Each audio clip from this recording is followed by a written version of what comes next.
Hello everyone. हम लोग class 9th का एक चैप्टर पढ़ रहे हैं, force and laws of motion. और इससे पिछली वाली वीडियो के अंदर हमने देखा कि फोर्स क्या होता है, उसकी डेफिनेशन क्या होती है। ठीक है।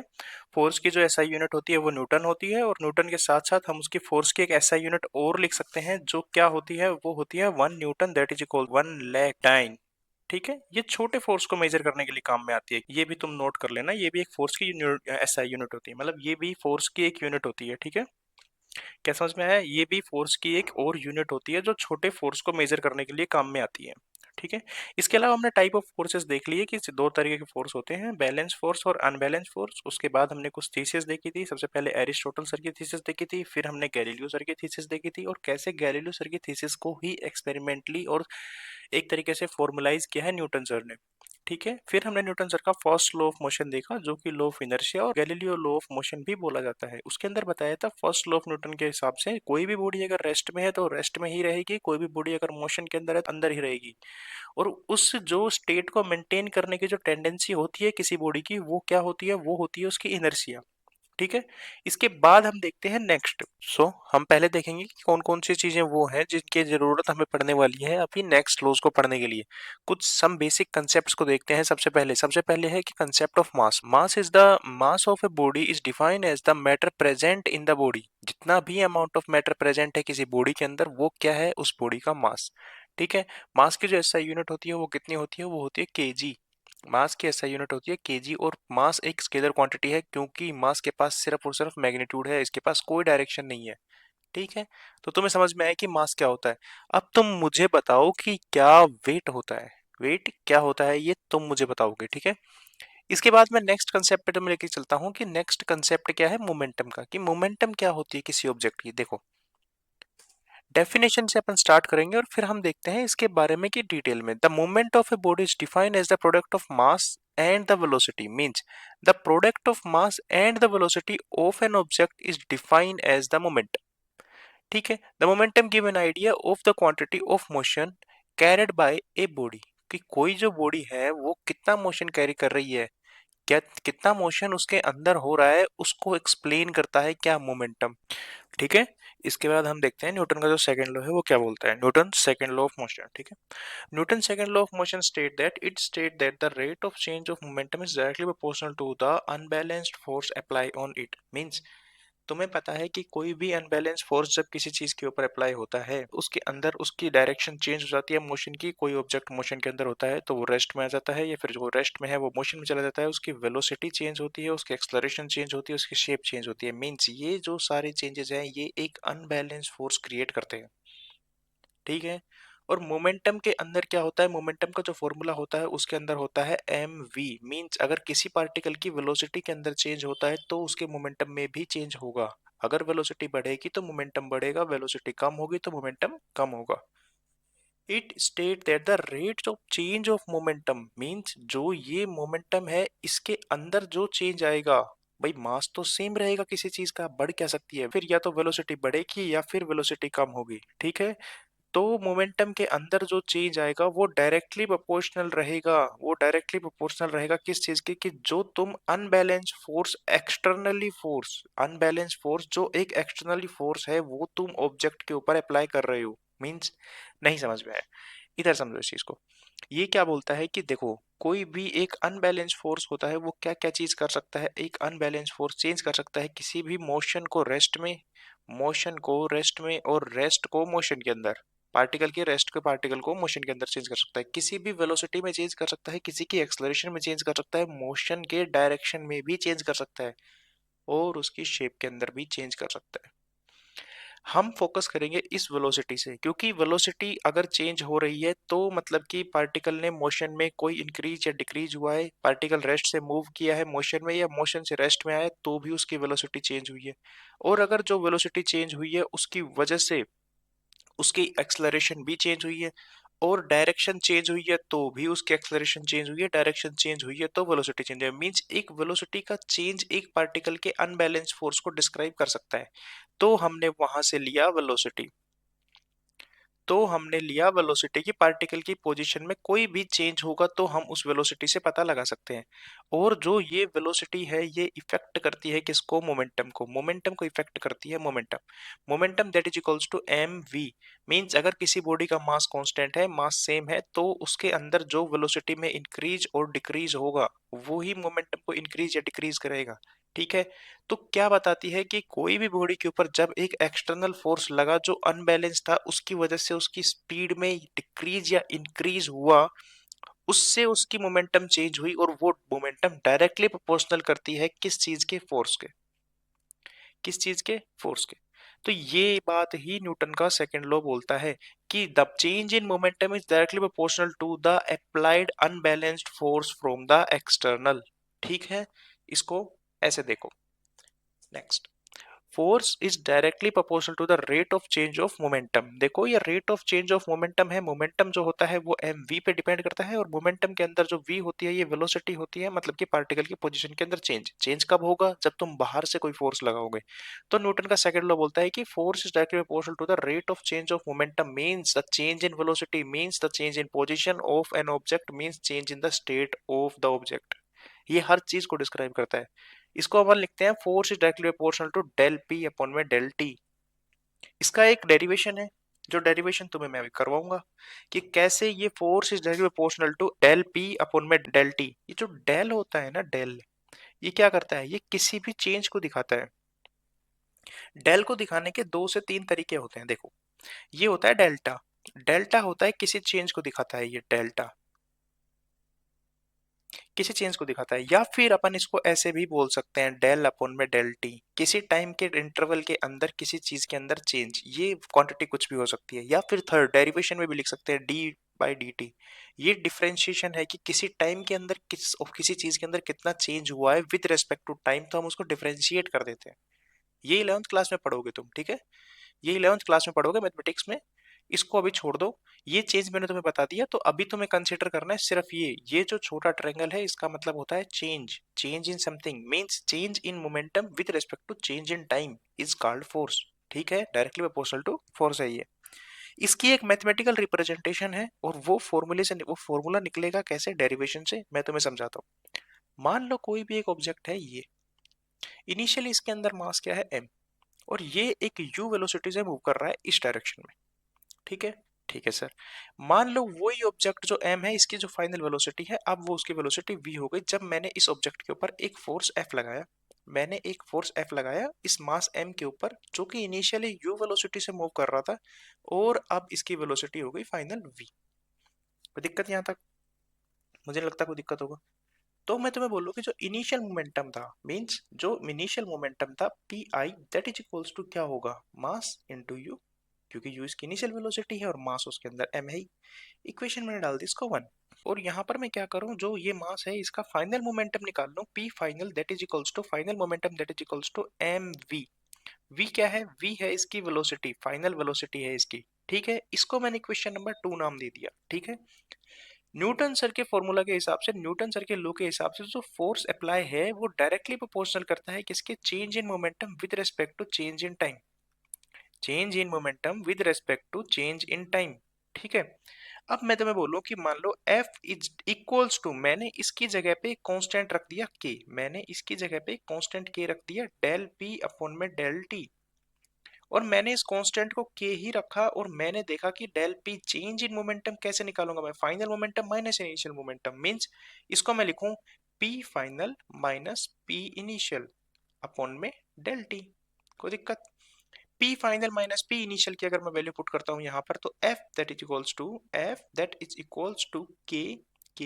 ठीक है, m v minus m u upon में डेल टी। कोई दिक्कत? m इसमें भी है, m इसमें भी है, क्या मैं कॉमन ले लूं? यस सर, आप कॉमन ले सकते हो। K m into v minus u upon में डेल टी। कोई दिक्कत? मान लो मैं यहाँ पर एक चीज तुम्हें बोलूं कि फाइनल माइनस इनिशियल वेलोसिटी को चेंज इन वेलोसिटी लिख सकता हूँ। हाँ सर, लिख सकते हो आप change in velocity. Means k m into del v upon में डेल टी। भाई change in velocity with respect to time मैंने लिख लिया यहाँ पे, और ये के चल ही रहा है m। ये वाली वैल्यू तुम्हें मैं यहाँ पे लिखता हूँ ऊपर, ठीक है। कहाँ पे लिखता हूँ मैं ये वाली वैल्यू लिखता हूँ मैं यहाँ पे ऊपर, यहाँ पे मैंने लिख दी ये वाली वैल्यू कि f that is equals to k m del v upon में डेल टी। अब मुझे तुम एक बात बताओ कि चेंज इन वेलोसिटी क्या होती है। Change in velocity, change in velocity with respect to change in time. Time क्या होती है चेंज इन वेलोसिटी? ये होती है सर एक्सलरेशन। ये होती है acceleration, means this is nothing but the acceleration. F that is equals to k m a. If k की जो यूनिट है, के की जो वैल्यू है वो मैं मान लूं 1। इफ मैंने बोला कि जो के है वो क्या है, वो 1 है, उस टाइम पे जो f that is equals to M a, force is equals to mass into acceleration and this is nothing but the second law of motion। कि कोई भी फोर्स हम किसी ऑब्जेक्ट पे लगाएंगे वो कितना होगा, उसके मास के और उसके एक्सलरेशन के मल्टीपल के।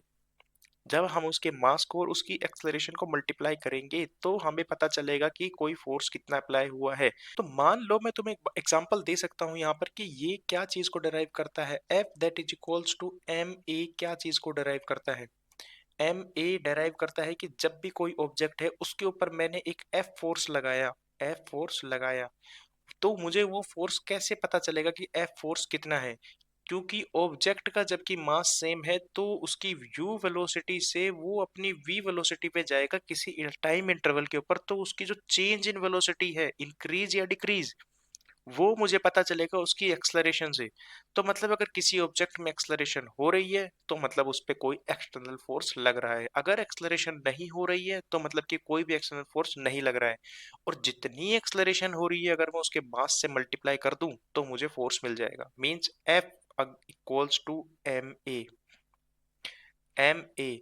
और गैलीलियो सर ने भी यही बात बोली थी कि जब कोई ऑब्जेक्ट, अगर कोई भी ऑब्जेक्ट है वो किसी एच हाइट से नीचे मूव करेगा तो वो एकदम कांस्टेंट स्पीड से मूव करेगा जहां पे एक्सलरेशन जीरो रहेगा। क्योंकि कांस्टेंट स्पीड से जब कोई ऑब्जेक्ट मूव करता है तो उसकी वेलोसिटी भी कांस्टेंट रहती है। अगर वो एक फिक्स डायरेक्शन के अंदर जा रहा है तो उसके अंदर एक्सलरेशन जीरो रहेगा, तो उसके ऊपर बाहर का कोई भी फोर्स काम नहीं करेगा, तो उसके पास बाहर का कोई भी फोर्स काम नहीं करेगा। मतलब वो पार्टिकल इनफाइनाइट डिस्टेंस को ट्रेवल करेगा अगर उसके पास कोई भी एक्सटर्नल फोर्स नहीं है। अगर एक्सटर्नल फोर्स जीरो है, अगर एक्सटर्नल फोर्स क्या है उसका जीरो है, तो उसके ऊपर कोई भी एक्सलरेशन नहीं होगा। एक्सलरेशन नहीं होगा मतलब कि उसकी स्पीड में कोई चेंज नहीं आएगा, तो मतलब वो एक यूनिफॉर्म मोशन के अंदर चलेगा।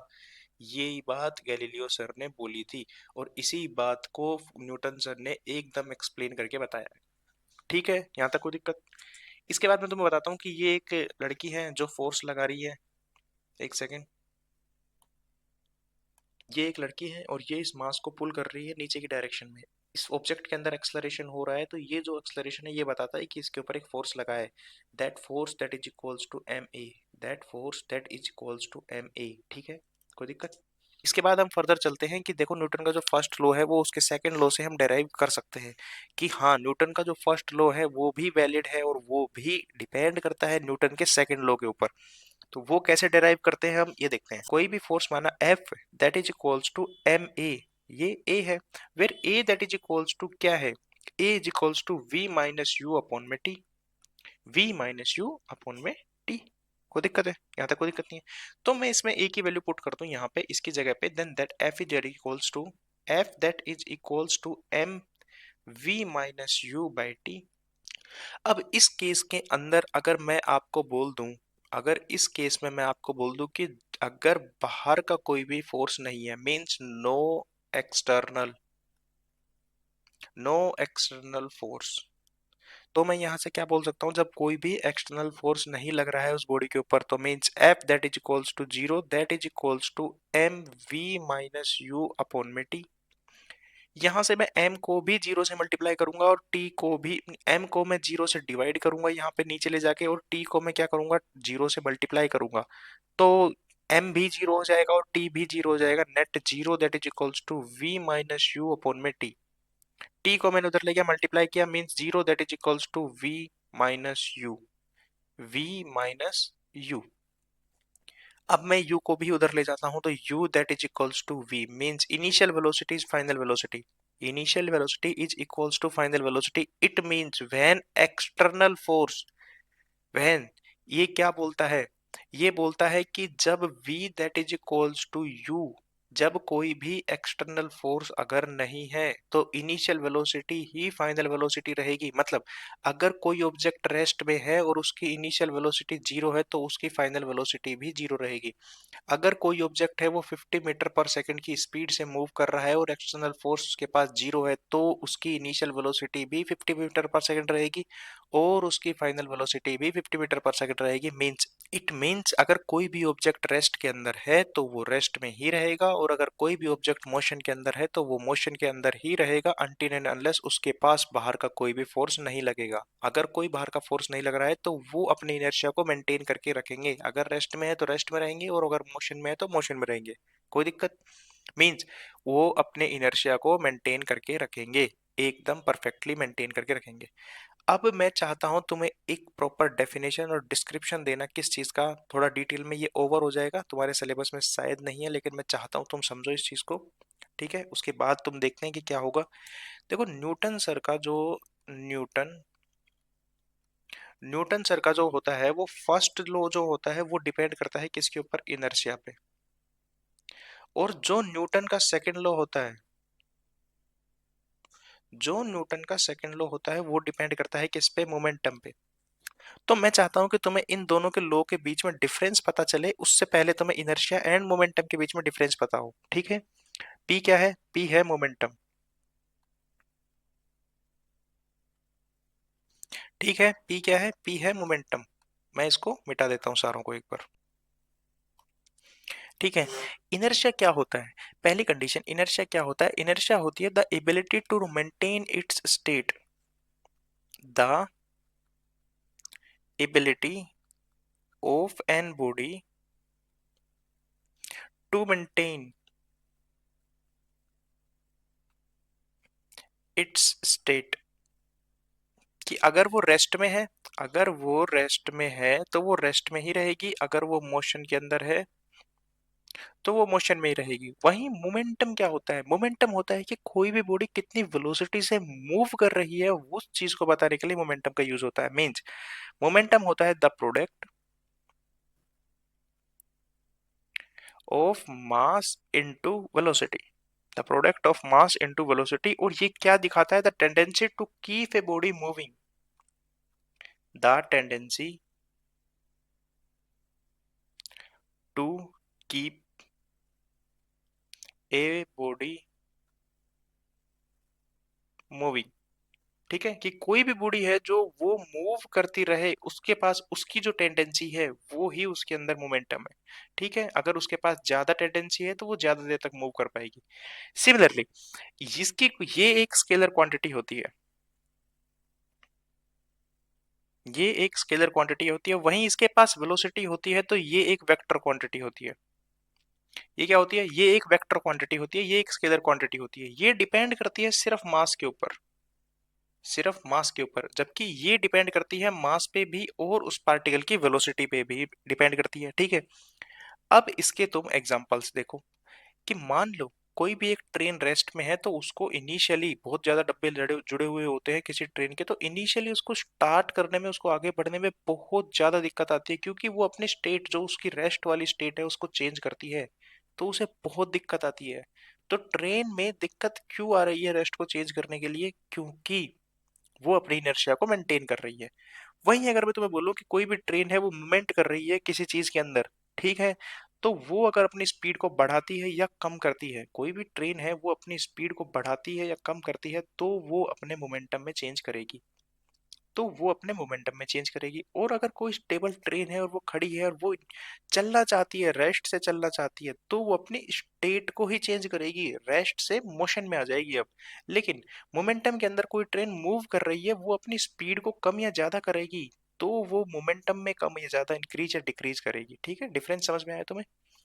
तो ये तुम्हारी क्लास में नहीं है, लेकिन मैं तुम्हें एक बार समझाना चाहता था कि भाई हाँ, आगे जाके तुम्हें कोई दिक्कत ना आए इस चीज की, इसलिए मैंने तुम्हें ये सारी चीजें यही समझा दी। अब देखते हैं कि defining one Newton of force.